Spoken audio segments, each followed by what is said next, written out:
The United States and the European Union have struck a framework trade agreement, imposing a 15% import tariff on most European goods. This deal, announced by US President Donald Trump and European Commission President Ursula von der Leyen, successfully averted the threat of a broader trade war that could have seen tariffs rise to 30% or more.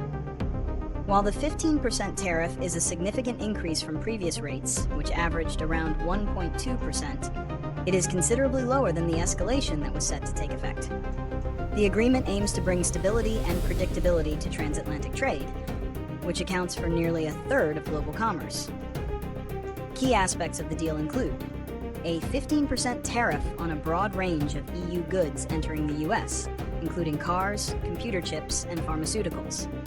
Zero tariffs on a list of strategic goods, such as aircraft, certain chemicals, semiconductor equipment, and some agricultural products. EU commitments to purchase $750 billion worth of US energy, natural gas, oil, nuclear fuel, over 3 years, and to increase investments in the US by $600 billion. The 50% US tariff on steel and aluminum imports remains, with further negotiations planned to address global overcapacity. Despite averting a full-scale trade war, the deal has received mixed reactions. European businesses face higher costs and potential impacts on profits, and some officials express concerns that the agreement leans heavily in favor of the US. Many crucial details still need to be formalized, and ongoing negotiations will be necessary to iron out remaining issues and potentially expand the list of tariff-free goods. The primary reason behind the US and EU forging a trade framework with a 15% tariff, rather than a full-blown trade war, was to avert a much more damaging escalation of tariffs. The US had threatened to impose significantly higher tariffs, potentially reaching 30% or more, on a wide range of European goods. Such an outcome would have had severe negative consequences for both economies, disrupting supply chains, increasing costs for businesses and consumers, and dampening global trade. From the US perspective, the 15% tariff aims to rebalance trade relations and address perceived imbalances, particularly the substantial trade deficit with the EU. It also sought to secure commitments from the EU to increase purchases of US energy and make significant investments in the US. For the EU, accepting the 15% tariff was largely a strategic retreat and an act of damage control.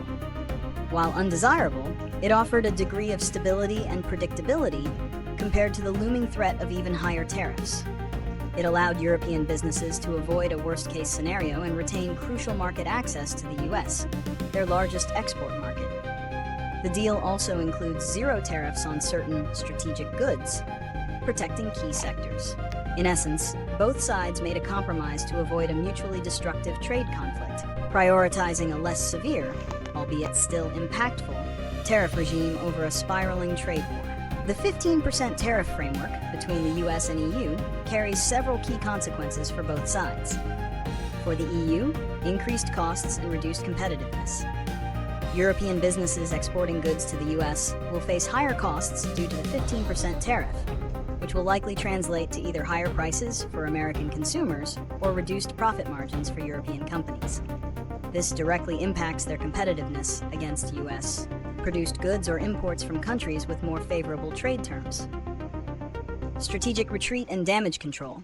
While a significant burden, the 15% tariff is seen as a necessary compromise to avoid the much higher 30% tariffs that were threatened.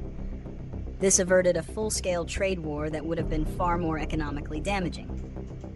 Energy and investment commitments. The EU has committed to substantial purchases of US energy, natural gas, oil, nuclear fuel, and significant investments in the US, which will have economic benefits for the US. Mixed reactions. There's a sense of relief at avoiding the worst-case scenario, but also criticism that the deal heavily favors the US and that the EU conceded too much. Some sectors, particularly German automakers, will feel a considerable impact. For the US, partial fulfillment of trade demands. The 15% tariff addresses the US goal of rebalancing trade relations and reducing its trade deficit with the EU. Increased energy exports and investment. The commitments from the EU to buy US energy and invest in the US represent tangible economic gains for the American economy. Stability and predictability. The agreement brings a degree of stability and predictability to transatlantic trade, which is beneficial for businesses on both sides. Overall, the deal is a compromise that averts immediate catastrophe, but introduces new economic realities. While it provides clarity and avoids the most severe threats, it imposes a new cost burden on European exports and may lead to shifts in supply chains and investment decisions over time. The recent US-EU trade framework, with its 15% tariff on most European goods, is predicted to usher in a new, albeit somewhat uncertain era for transatlantic commerce. While it successfully averted the immediate threat of a full-blown trade war and provided a degree of stability, the long-term implications are still being assessed by experts. One key prediction is that the 15% tariff, while lower than the threatened 30%, will become the new normal for a broad range of European exports to the US, particularly for goods like automobiles, which previously faced lower rates. This will likely lead to higher costs for European exporters, potentially impacting their profitability and competitiveness in the US market. Some European businesses may consider reshoring production to the US to mitigate these tariff burdens. Conversely, the US stands to benefit from increased EU purchases of American energy, natural gas, oil, nuclear fuel, and substantial new investments in the US.